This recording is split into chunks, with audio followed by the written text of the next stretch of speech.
Hi folks, BioPA here with 911 BioCare, and today we're going to talk about something that I like to call toxic load. And what is a toxic load? Toxic load is the overall burden that toxins create on the body when we add them all up. See, the thing is, when we go to your various food companies, each one of them is going to say, well, my product doesn't hurt anybody, it's perfectly fine. Well, yeah, if you only ate maybe one Twinkie a month and you otherwise lived a clean and healthy life, I'm sure it's not going to have much of an impact on you. The problem with today's lifestyle is that pretty much you're getting bombarded from every single angle. And almost every single foods that we eat, especially processed foods, are going to contain some sort of toxin or inflammatory component to them, whether that's sugars, chemicals, some sort of phytoestrogen or fake estrogen. All of these things, when we're being bombarded every single day, take a toll on your hormone system. And that's really what this is all about. And even your medications, the medications that you're given, a lot of them, the side effects are related to some sort of hormone dysfunction or impact on your endocrine system. So what we have to do is we have to try to reduce that toxic load. There's no perfection anymore.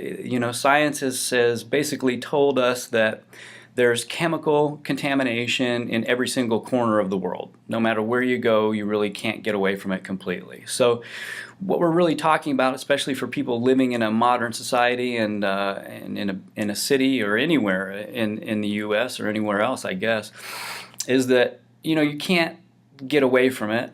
You can't achieve perfection, but you can do things to reduce the toxic load on your system. And the more you do, the better you're going to feel, the better your body's going to feel, and the more energy you're going to have. You'll have more clarity of mind. You'll be healthier because your system does not have to work as hard to try to combat all these things. The other thing we have to keep into consideration is the fact that essentially, the American diet is essentially nutrient deficient. Between processing things to sterilize them and pasteurize them, we basically kill all of the nutrients in every food, and then they put back some cheap ones into it. But unfortunately, most of the things that we eat, especially processed foods, are completely nutrient deficient. So our bodies then have to work overtime to get the nutrients it needs even to process the food that we're eating. So keep that in mind as well. When we combine all these things, we want to do whatever we can to lessen the load and make things more efficient, help the machine run more efficiently. So what can we do? Well, first thing is try to clean up whatever you drink. Let's just kind of cut to the chase. The cleanest thing that you can drink is water from a reverse osmosis filtration system, period. It doesn't have to be particularly expensive. The lower cost ones can take up more space, and sometimes you have to change filters more frequently, so in the long run, maybe they'll cost more. But bottom line is, pretty much all the reverse osmosis filtration systems are pretty good, even the ones you get at Costco. So that's the first thing. And why reverse osmosis? Well, reverse osmosis is the only thing that's going to filter out down to 0.2 microns or 0.02 microns, which is small enough to pull out things like fluoride. Now, if you haven't looked this up, fluoride is bad for you. There's really no benefit to teeth, especially in adults. There really never was that anybody could prove, and it's fairly toxic to the system. It definitely has an impact on your thyroid. It will impede the function of your thyroid, among other things. So we need to get that out, as well as all the other toxins and stuff that could be in the municipal water system. And keep in mind, bottled water is really not necessarily any better for you. It's not any cleaner. There's no real standards where it has to go. It may be just tap water filtered through, a couple of charcoal filters or something like that. So that's really kind of a waste of money. It'd be a lot better to put your money into a reverse osmosis system. So clean up your water. Number 2, stop drinking sodas. Period. The sugar is highly inflammatory. The artificial sweeteners are even worse for you. And the drinks themselves are just bad. Especially the acidic ones. They have so much acidity in them, your body is trying to balance that out. And one of the number one ways your body balances acidity is by pulling calcium from the bones. So this is one of the reasons that in America we have such a problem with osteoporosis, is we have such acidic diets. So what else can you do? Well, you can clean up your diet. And what does that mean? Well, that means things like really looking at trying to eat organic, whole food, plant-based diets as much as you can. Decrease the amount of meats. Really get rid of dairy.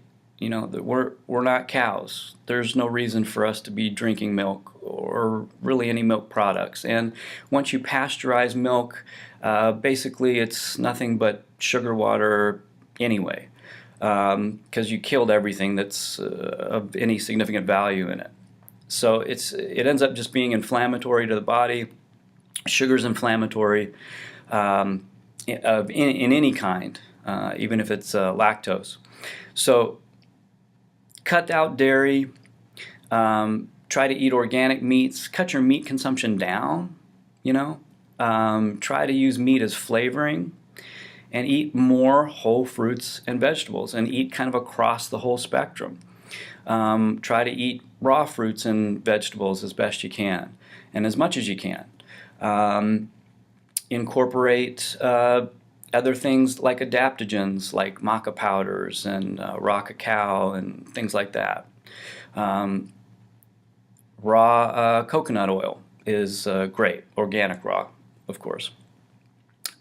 There's all sorts of things, and that's obviously nutrition is a totally different lecture, but that's one of the things. Clean up your diet. Watch what you drink. Try to clean up what you eat. You don't have to do it all today. It's a slow process, and it's about making new habits, better habits. So do that. Then the other thing you might want to try to do is get some high-quality supplements, as much as you can afford. Definitely cheap supplements might be kind of a better than nothing thing, but a lot of times you're kind of wasting your money, because if they are not the right type, or if they're not processed finely enough, they may pass right through you, and then even though it didn't cost very much, you basically wasted your money. So buy the best quality supplements you can. We really like Pure Encapsulations, which is a really good company, as well as Garden of Life, if you want a raw whole foods supplement.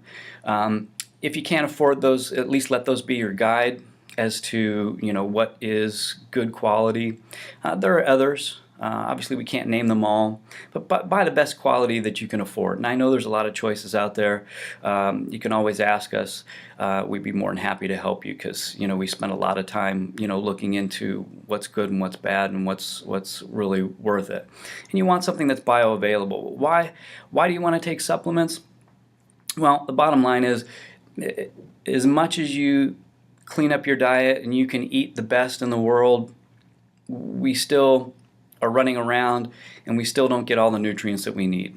And the main thing there is we have foods that have been so processed that a lot of these nutrients are dead, and we need to take them from a supplement.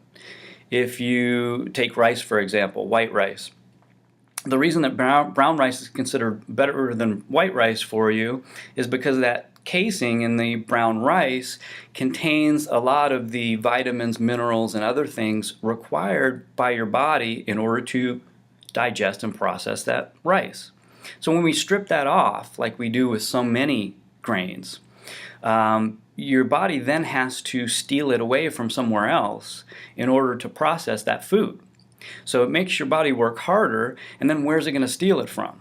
You know, if you're eating nothing but chips and Fritos all day, where's it going to get it from? So supplements, high quality supplements are very important. The other reason that supplements are important, especially if you can get a raw whole food supplement, you know, like Garden of Life, is that, you know, they contain a lot of probiotics and enzymes. And these enzymes in the food are one of the things that we are really suffering from the most. The lack of the enzymes that we would normally get from eating raw whole foods, you know, growing your own garden, pulling stuff out, washing it and eating it without cooking it to death or any of that, we lose so much. And these are some of the things that are especially important to bring into your diet. When you do that, and if you can, the more you can accomplish these things, the more you're going to be able to reduce inflammation in the body, and that's a big thing. And you need to really cut down on the sugar, because two big kind of evil things that we're looking at now as far as contributing to heart disease and cancer and things like that are sugars, which cause inflammation, and inflammation in general. But inflammation in general comes in many forms, but a lot of it is food.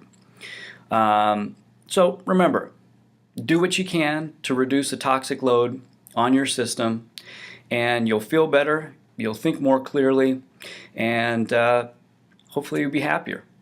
So thanks for tuning in, and we'll talk to you soon. Take care and be well.